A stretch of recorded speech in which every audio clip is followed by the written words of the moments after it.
Di Pantai Amani, angin sangat kencang.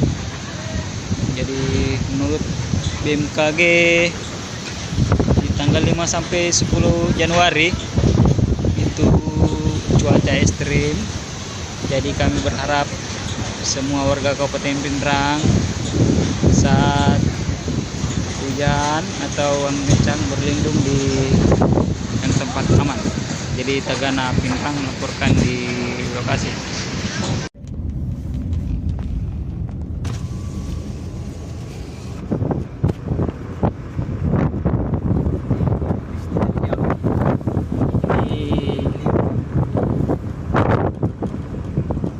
Listrik semua.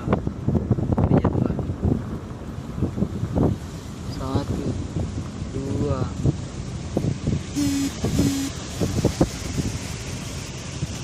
3,